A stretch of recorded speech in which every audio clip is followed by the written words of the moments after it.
How about that? Okay. All right, we have more people coming in.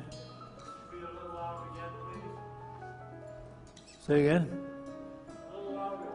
A little louder. Okay. All right, I'm going to be a little louder. Is there anybody here from another unity?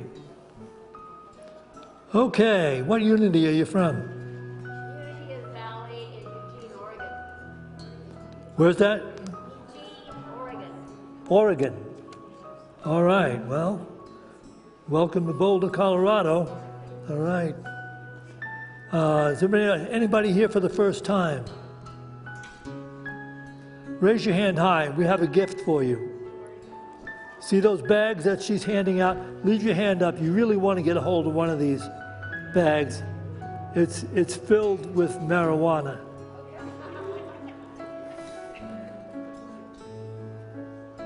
All right. Today again, we gather together to be inspired and reminded of who we really are, divine beings going through a human experience. And Syntysche got a talk for you that's going to bring you right into that truth. So look forward to this talk.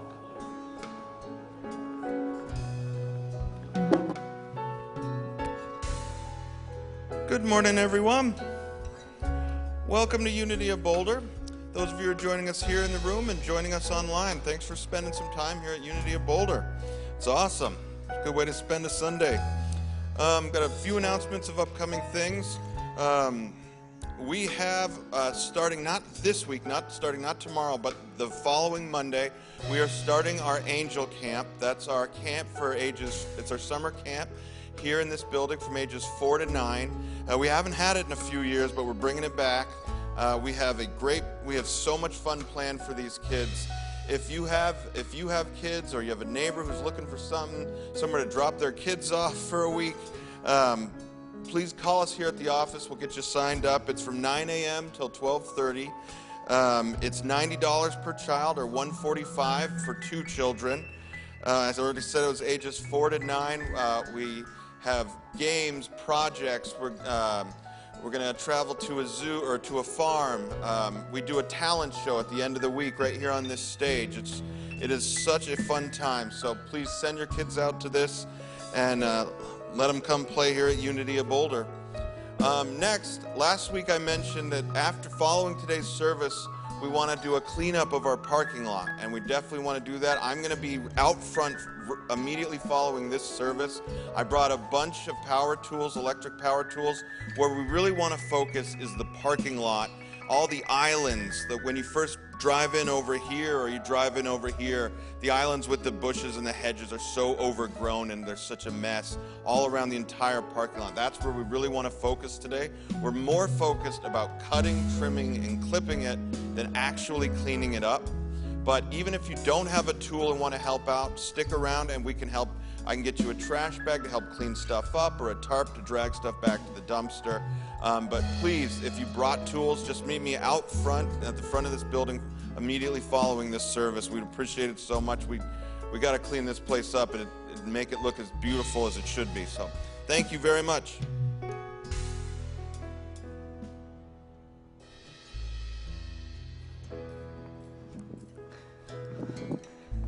Good morning, everyone.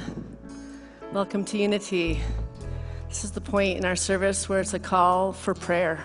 And you'll see in front of you there's little pieces of paper that you can write people's names down. Some that might be facing a challenge in their life right now or a health issue. We know we don't have to write the issue down, just put their first name down. We know that the universe knows what the issue is before we even really ask. We're not really changing God when we pray. What we're doing is we're aligning ourselves with this divine wisdom that we are energy and vibration, and we're merging with the vibration of wholeness for the person that we're writing down today. And it's okay to write your own name down as well. But we like to sing this song. We're going to have Steve come down and he'll collect them going down this aisle. Your prayers will go into our prayer box for 30 days here in Unity.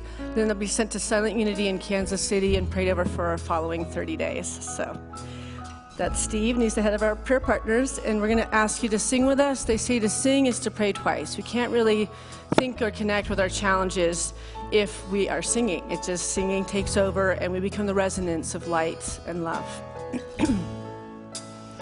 And I'm joined with my mom, Norma. You are the air I breathe. You are the air I breathe. Your holy presence living in me. And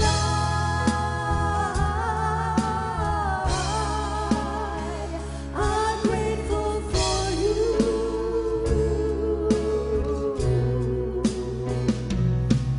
And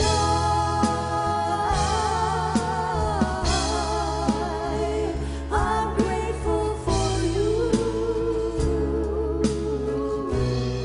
Now you know it. Now you can join us. Here we go.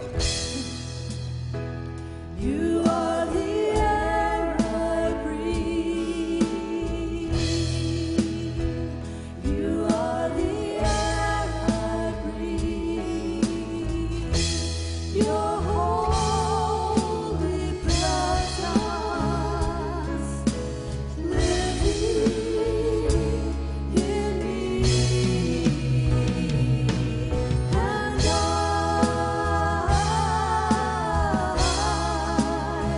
I'm grateful for you.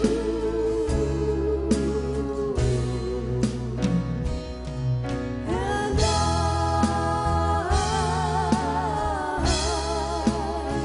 I'm grateful for you. So grateful for you.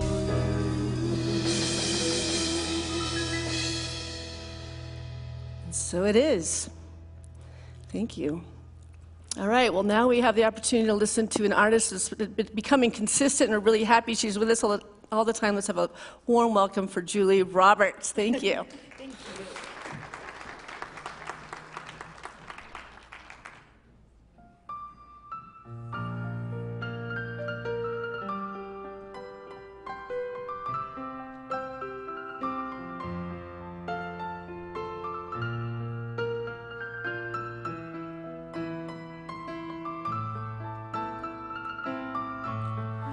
El Shaddai, El Shaddai, Elion, O Adonai. Age to age, you're still the same. By the power of the name, El Shaddai, El Shaddai, Echon O Adonai. I will praise you till I die.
All right, we're going to invite the entertainment club up, and we're going to do some singing together. And you're all going to stand. We're going to get some energy in our bodies. And thank you for your beautiful music. And you're going to sing some more for us. Here we go.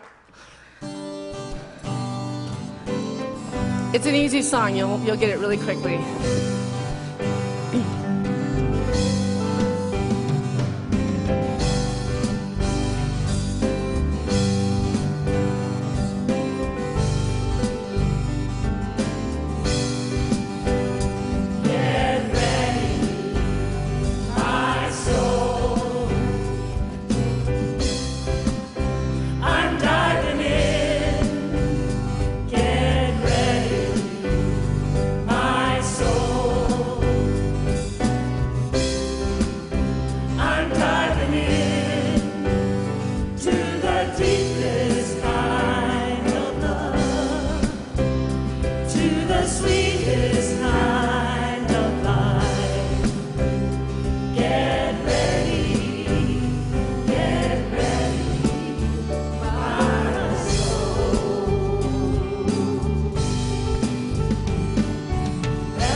Beautiful singing. While you're standing, let's say thank you, God, for this beautiful day. Thank you, God, for this beautiful day. And turn and meet one another and get each other's names. Yes, so good.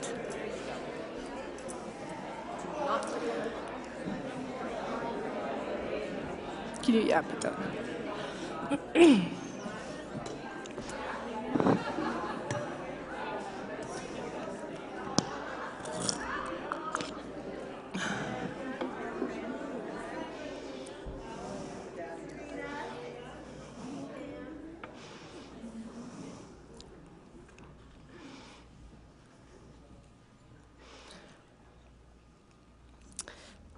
I like it taking that much time. It means we're making new friends in our community, which is a beautiful thing. That's what this is all about. So let's pat ourselves on the back and say, thank you, God, for me. It's important for us to start from that self-love, from that self-reflection when we see ourselves in the divine light of what God made us as from the very beginning, which was perfection. And we heal our shadows and we become whole again in that homeostasis of mind, body, and spirit. We're capable of being so much for this world that is so needed. It's, in a metaphysical sense, it's the second coming of this Christ. And it's that Christ potential within us that's going to be seen in this world, felt. And it's all a vibration. It all comes from within this. So I want to ask you to just take a deep breath in and then out. And another deep breath in.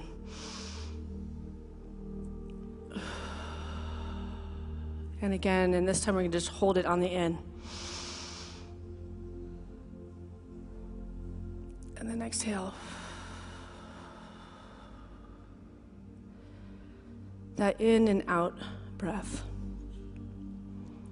is our life force. It is the heartbeat of life. And if you notice that you can't just breathe in and just stay there,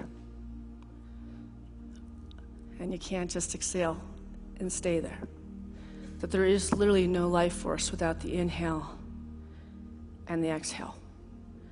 And this has so much meaning in our spiritual life, because I think many of us in this phase of life are facing challenges that the world is giving us, especially if we're looking upon the world for any peace or calm. And it's changing. We're dealing with the financial issues of this country. We're dealing with wars. We're dealing with so much discord in the world. And we can forget that in the firmament, in the highest vibration, which we call 5D or awakened state, that this is an illusion. That when we sign up to this, we get shaky and we're standing on quicksand in our life, and then we bring that duality and that confusion into our spiritual operating systems, where we know it's in thoughts, words, and actions we live the truth we know. And so we had to take to task what we're inhaling into our mind and what we're exhaling in our words. What are we bringing in and out in that breath? What are we taking in from the universe, the spiritual universe that has all the answers to all the questions that we have in our life around relationships, around finances, around career? What are we taking in from the universe? Are we open and receptive to getting out of our own limited view that's based on usually a past that maybe let us down at times? Or are we breathing in the pure firmament of the ethers, the all-knowing wisdom that divinely guides our lives, and allow the spaciousness for that to move through us? And then you exhale that goodness into your relationships, into the work you found, into your children, into your animals, into nature. Breathing in the tree and letting go into Mother Earth. The perfect cycles of life, which is us in expression. So I would like to get my title slide up, and this wasn't working a second ago. It's not working? There's no title slide? Okay, cool. All right, well then I'll tell you the title without a picture with it. Here we go. This is a saying by Lao Tzu, and it says this: can you hold the door of your tent wide to the firmament? Can you hold the door of your tent wide to the firmament? When Lao Tzu asks us the above statement, He is challenging us to define the world by whatever shelter we create, but to let in the stars, to throw our tent of mind and heart wide open in order to receive and listen to the flow of life. Of course, this is not as easy as it sounds, but it is an essential as light, rain, and air. We usually think of giving as more important than receiving. Yet only by receiving light can flowers grow into their beauty and pollinate the earth. Only by absorbing rain can the earth grow what feeds us. Only by inhaling air can our bodies walk us to each other. Only by accepting each other's pain and vulnerability can human strength grow between us. In these ways, receiving involves absorbing, inhaling, and accepting the life that flows through us and between us and around us. These are all deeper forms of listening. So that's the inhale. And then we have to talk about the exhale, because it's in these systems, it's the yin and the yang. There's always a counterbalance to everything, right? The yin to the yang of the inhale. The universe always gives without expecting anything in return.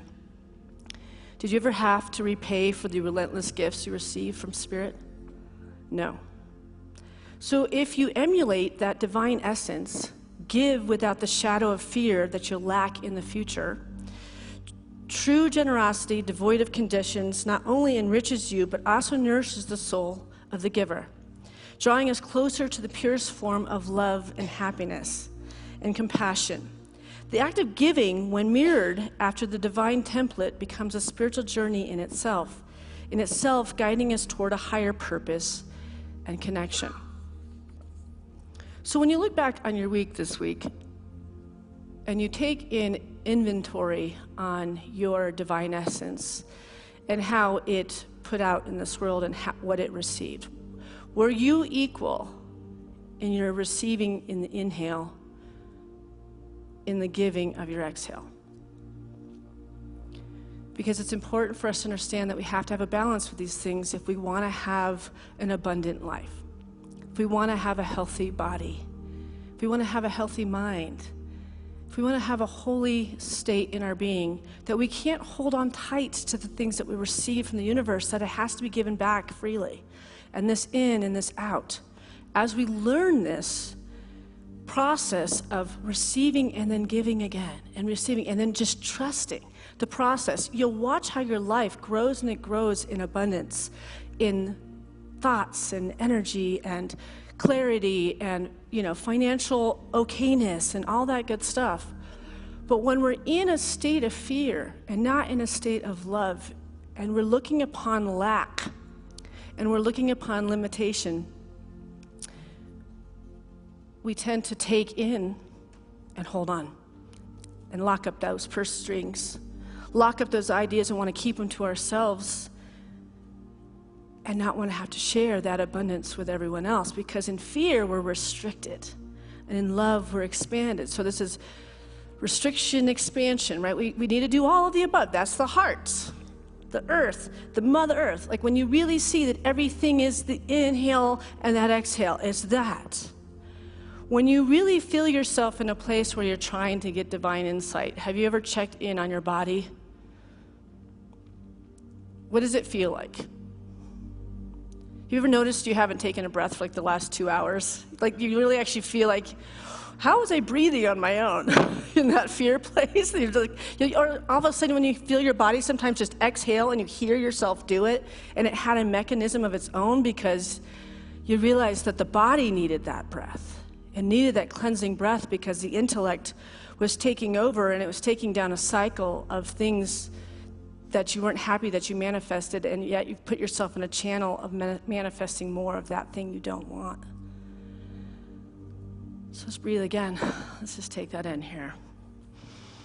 Lots of information.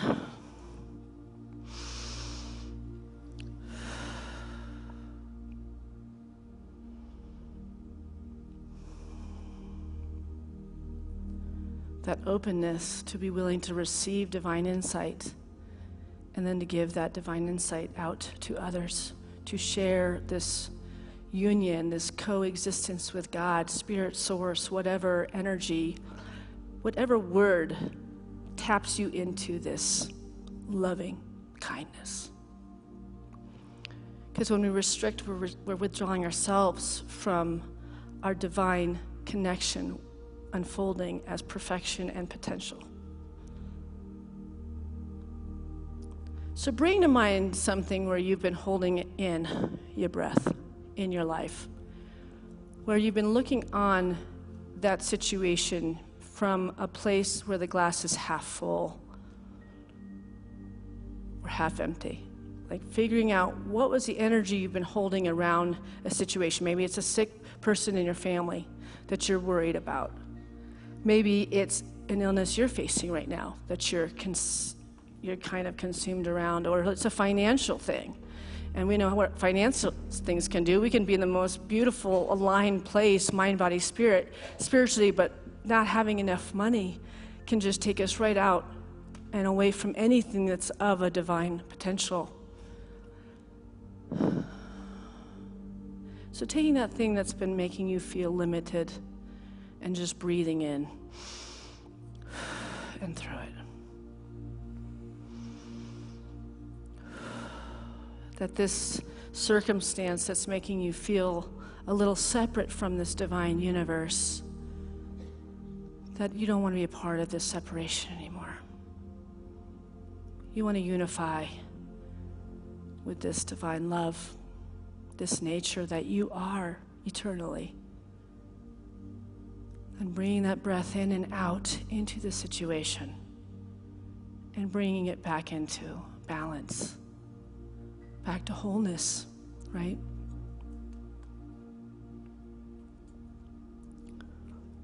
So it's nice sometimes to look back and reflect on some of the things you've come to know as a spiritual being in this world. And I know that people don't show up in unity because you haven't been on a path for a very long time. Usually unity becomes eventually the home, because this practice is about you and God, right? And then we get to come together collectively in the oneness, right? So you've already taken on and you've taken to task what you're bringing into your life as far as the thoughts, words, and actions into your being.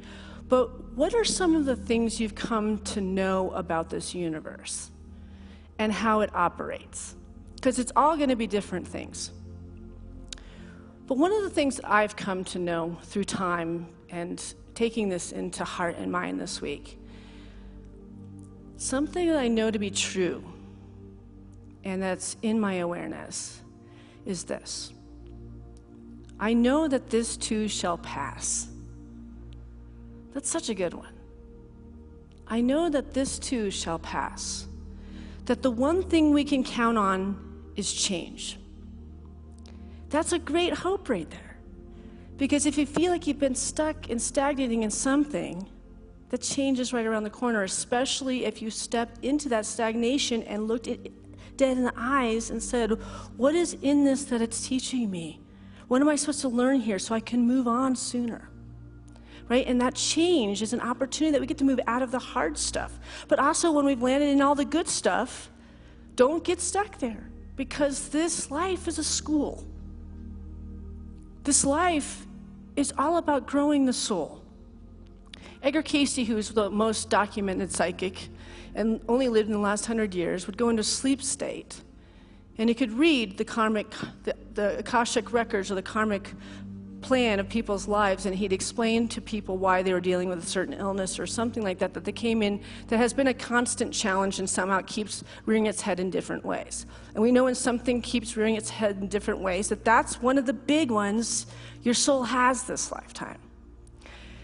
And so it'd be best just to really face that one the next time it rears its head, right? Because otherwise, we're living this groundhogs of, why do I keep experiencing outer circumstances that prove that I'm not lovable? Why do I keep experiencing that affirmation when that lovable feeling will never come from anybody outside you? That state of consciousness comes from within you. That love is God. That love is source. That is an energy that you tap in, and at some point you look in the mirror and you're like, I love you. I am so proud of you. You have made it through so much. You're amazing. When you live from a place where your glass is whole because you have remembered that you're perfection, divine in nature, then how do you treat others? We treat others the same way because we see that divine nature in others, right? So we know that change will happen. That the one thing we can count on is change, which allows for fluidity and the ability to pivot from one door that closes to the opening of another door. That nothing is ever stuck or stagnating, that the sheer effort of movement and forward thinking progresses one onward when something feels complete. Right? A lot of times when we're hitting that wall and we can't seem to figure out which door is opening for me right now, but clearly some doors in your life have closed, we turn around, we just pound on those doors that are closed, like, why won't you work the way you used to? Right? A lot of us felt that after COVID because everything changed for us. And all of a sudden we still kept trying to do the law of attraction and think and have and think and have, and the law of attraction doesn't work that way anymore. You know why? Because they're supposed to be more evolved than that. You don't get just to take from your thinking. You have to give back from those gifts that God gave you. You have to take care of the source and the center that brings you the spiritual food, like this place you're sitting in today. You have to be honorable in your giving and your receiving. Same in your marriage. Like they say, when you're feeling like your husband's withdrawing or your lover's withdrawing energetically, what do you want to do? We withdraw, right? Because you're holding your love for me. But actually stepping forward and giving more love brings them towards us. Do you see how we do the opposite when we're dealing with a challenge? It's like, I can feel you're getting cold, so I'm going to go further from you. And the next thing you know, you need therapy because you can't even find a communication that brings you back to center. But when we live in a state of self-love, in a state of recognizing there's divine order and healing and everything, marriages are always going to be in a state of change. Our relationships with bosses are, as being a boss, we're always changing. Our relationships with our children are always going to change. Our finances are going to be changing. How do we greet those situations? Do we greet them with a, I don't know how to change, I don't know how to pivot, I don't know how to move, I don't know how to sway, I don't know how to Tai Chi this? Or do you just start breathing? Reminding this body that it's okay. This mind is okay. This heart is okay. Take your shoes off and go walk on Mother Earth and watch how she starts to lead you in the right direction, right? I'm reading a book right now, and it's titled 70,000 Ways to Listen by Mark Nepo. And it's changing my life. Listening. You know, we deeply listen for what, our 5 or 10 minute meditations, and they're like, now we gotta go to work, we gotta do our life, right? Deeply listening. And listening isn't about this. Listening is all of this. It's all the divine urges. It's those nudges. It's that heart moment where you get excited and you don't even know why you're getting excited, but sometimes, have you ever had that just childlike wonder and you actually can't place that you have that kind of Christmas Eve feeling and the universe is showing you something wonderful is coming and you don't know what it is? Instead of being a naysayer towards it, you just get excited. Get in alignment with that vibration. The universe is always showing up for you. The universe is always working out for you. When we look from that lens, nothing can stop this journey. Keep doing the things that you love to do, and the universe will meet you there. But so often we keep doing things that we really don't like doing because we think we have to keep doing things that we don't love, and then we keep attracting more things that we have to do that we don't love. And so we end up in phases of like, I'm really not enjoying this. And yet we can always go back to the breath. And you'll notice you're like this. When you get you connect with the breath, you realize, I think I've been holding my breath for the last 2 weeks. How the hell am I still alive? Right? Yeah. So what does living below the sheer fact of things mean to you? That what may appear to be true on the surface may not be true at all. Living below, below or above what the world is showing you, right? You have those moments. I'm sure I've had these moments where you're like in a car and you're in a hurry. And just that particular day, you hit every light. You're going to be late. You made a commitment, and all of a sudden you're just in this adrenaline race with yourself, and you're just you've lost your power. You've lost your peace. But when you're looking through a lens of a glass that's half full, and you believe and you have faith in this greater something, that there's always something happening for you, that perhaps something is slowing you down to avoid you from a dangerous situation in your car. That every one of these things, and so you showing up 10 minutes late to lunch, you can apologize to your friend. But to recognize that it all is in divine order, and it's just all a matter, are we going to align with that? Or are we going to keep believing in the ills and the offs of our life and keep speaking to that and sharing that with others and believing in that and bringing more imagination to that and visualizing that, and so you just keep creating this hell on earth when Jesus told us that heaven is in the very midst of us. And Jesus is an example of what we are all capable of being. Buddha is an example of what we're all capable of being. They're not separate from us. We are that. But the world wants to make us live from this limitation and smallness, because if we look from this ego point of view and we broaden our horizon, we recognize that we're masters in demonstration, then what would you do if you knew that?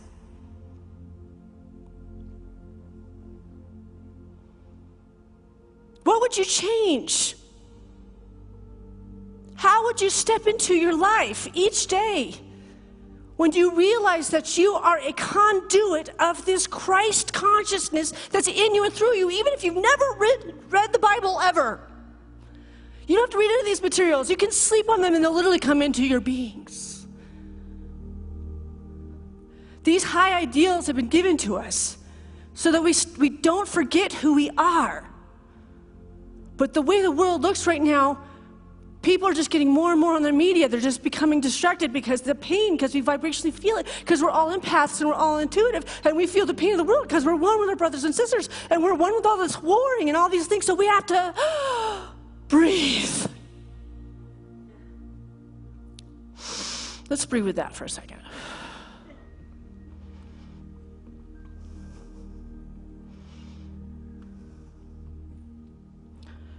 If we can get anchored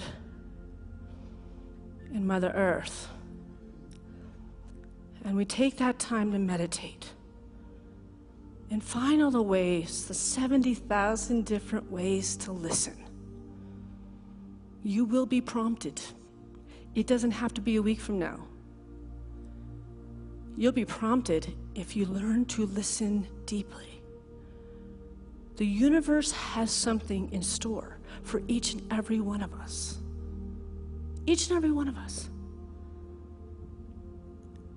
And a healing and a miracle can happen in this moment if we believe, if we have faith.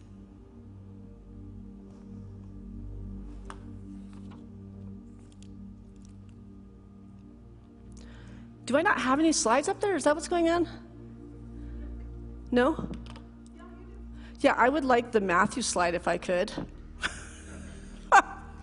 I keep it like, okay. In Matthew 8:25 through 27, I love it when things flow like that. I'm like, I'm on it right now. I'm just kidding. All right, here we go. The disciples went and woke him, saying, Lord, save us. We are perishing. You have little faith, Jesus replied. Why are you so afraid? Then he got up and rebuked the winds and the sea, and it was perfectly calm. Why are you so afraid? And what do the winds represent? He rebuked the winds, which is the noise of the world. The sound of the world that wants to speak that our good is left us, that is behind us, that's not a part of our life anymore. And so we think it was all back then and now everything's hard and the kids don't get to play on their bikes and we can trust it and there's murderers everywhere and we're believing in the news and everything's dangerous and everything's scary and everything you're eating has Roundup and you should be scared, just hide, get under your bed and don't ever come out.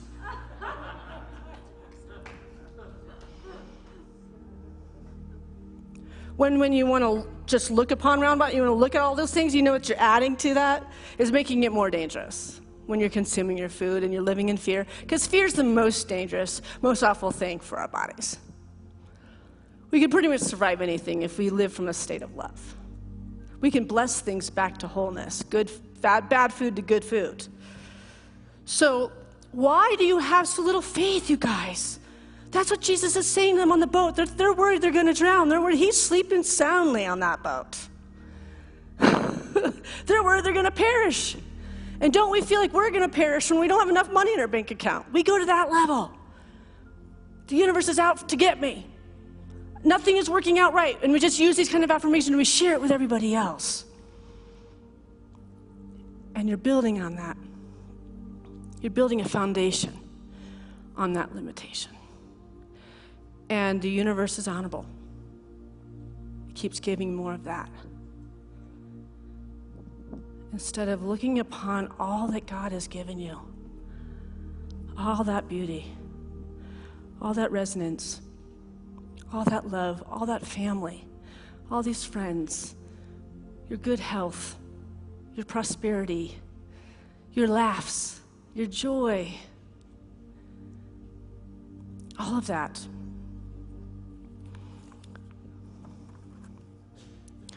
So I didn't get to any of my sermon today. So we saw the saying at the beginning of this talk. Can you hold the door of your tent wide to the firmament? Firmament, metaphysically, means faith in mind power, a firm, unwavering place in consciousness, the firmament in the midst of the waters, which we know metaphysically, waters is our emotions. So it's having that faith in the mind power, taking hold of your thoughts, taking hold of those, meditating in the presence and not getting into any thoughts, but then when you step into your day, bringing visualizations and affirmations of wholeness, of goodness, of beauty for everybody involved here. Nothing can hurt me, make me sick, or make me afraid, because I'm a perfect child of God. That's a great one if there's just a lot of things going on. Nothing can hurt me, make me afraid, because I'm a perfect child of God. It's also, it usually says, nothing can hurt me. How does that go, Dad? It takes something away from, nothing can take anything away from you, right? Nothing can hurt me, make me afraid, take anything away from you. That's the one. That one I really like. Nothing can take anything away from you. Because a lot of times we have that paranoia that some good can be taken from us, so then we don't share that either. So we're, again, inhale and never exhale.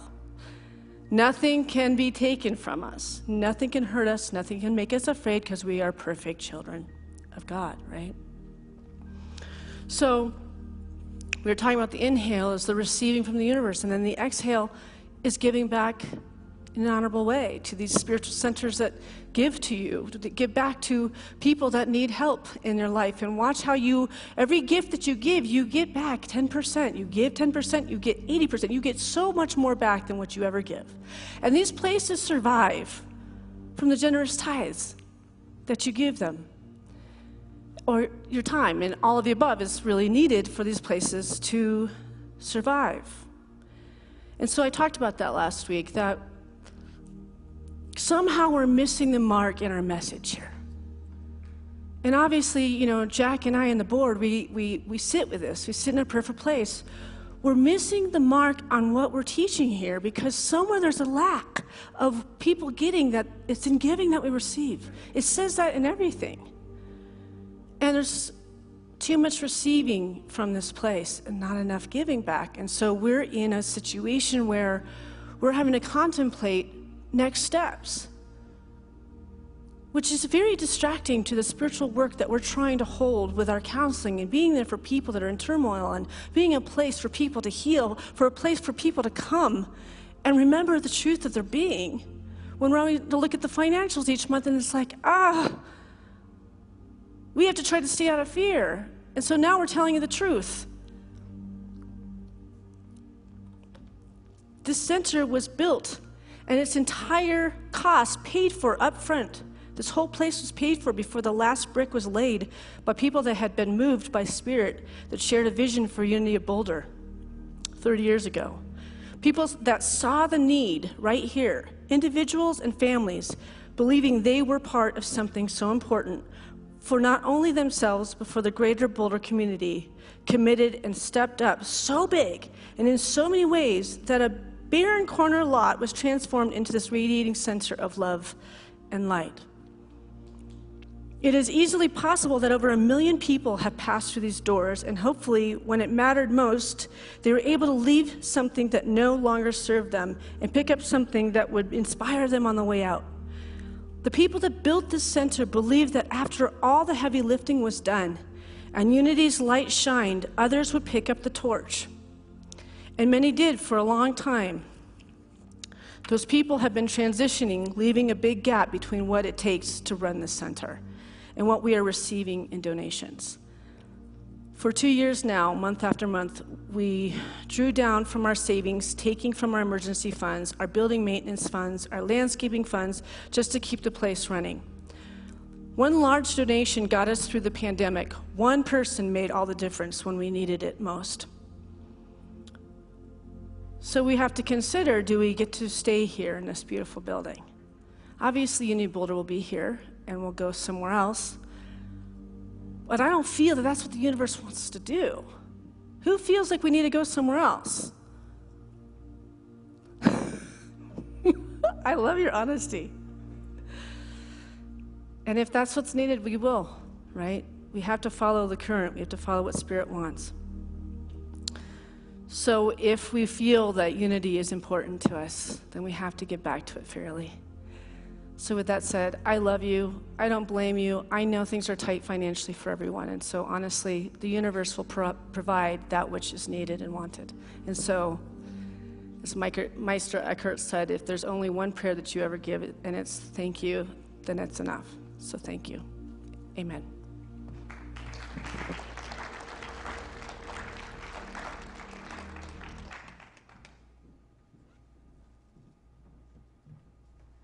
We received an insightful talk and some truth about our situation here in Boulder Unity, but it's a passing situation, so we're going to transcend it and move on from here. We've got plenty of beautiful things yet to do and build and create. That's what we do.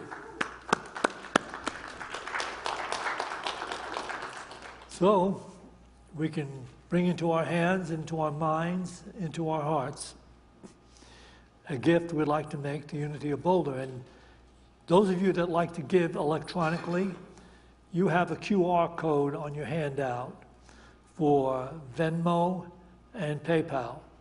And you can certainly tithe through those particular organs, those apps. And you have these different ways that you can tithe. But do tithe. Do bring forth some financial gift for Unity of Boulder. You'll improve your karma immensely. And as we take this gift into our hands, let's bless it with this offering statement. Divine love, through me, blesses and multiplies all that I have, all that I give, and all that I receive, because I give. And so it is. And our special entertainment again, Julie Roberts shared this incredible music with us.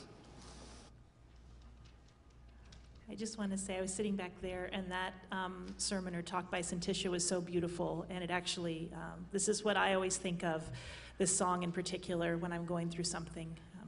And I guess just to, hopefully this doesn't get me, I was crying a little bit back there, but this is my 13-year anniversary of being cancer-free, so today, kind of lucky, I don't know, but anyway, I know everybody's going through stuff, and this song is just so inspiring, just to remember and just let it be in trust.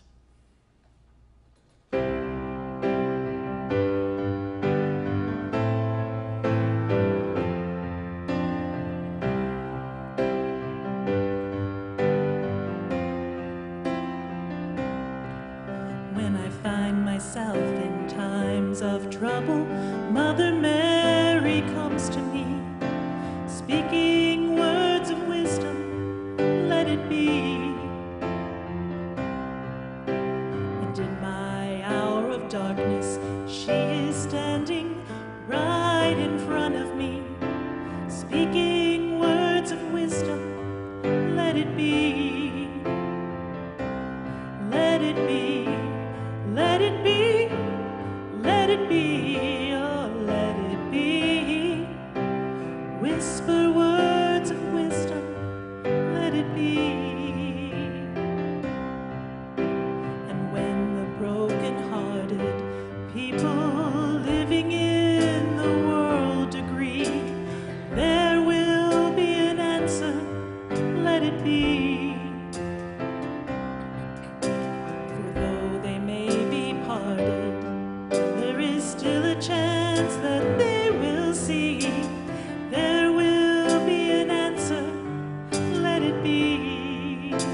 Thank you so much, Julie. Amazing music, beautiful voice. And now we're going to let you know that we have prayer partners available if you're facing a challenge today. You can stay seated in your seat, and Steve and Lisa will come and meet you in the sanctuary and come and pray with you either in the sanctuary or down in our beautiful meditation room.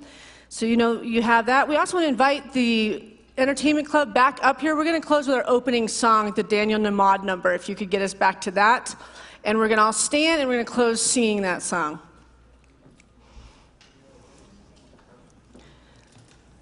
Come on, you can do this. This is not hard.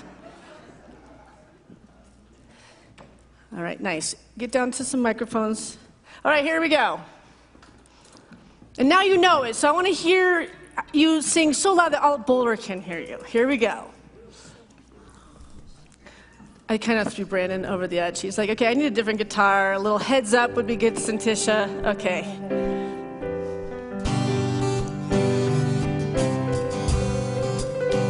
Center that dances together stays together. So let's move our bodies.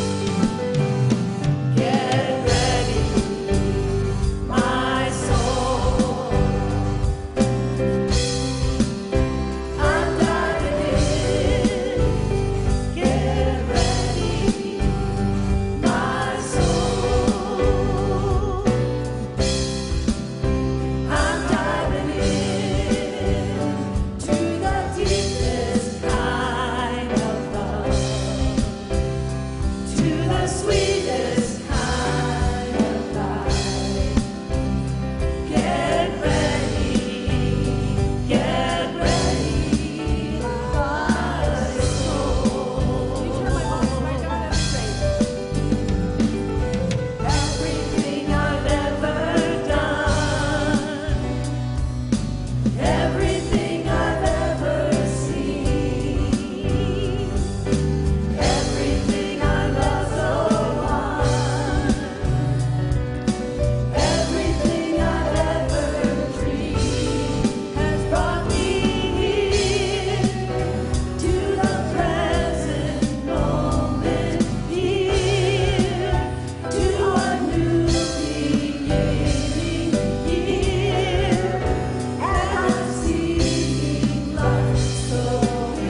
And now, if you'd like to help us clean up the landscape, it would be a huge help. We have a lot of weed eaters and mowers and everything else. This is a way you can start to help the community save some money and start taking care of this place if it really matters to you. All right, thank you. Have a beautiful week.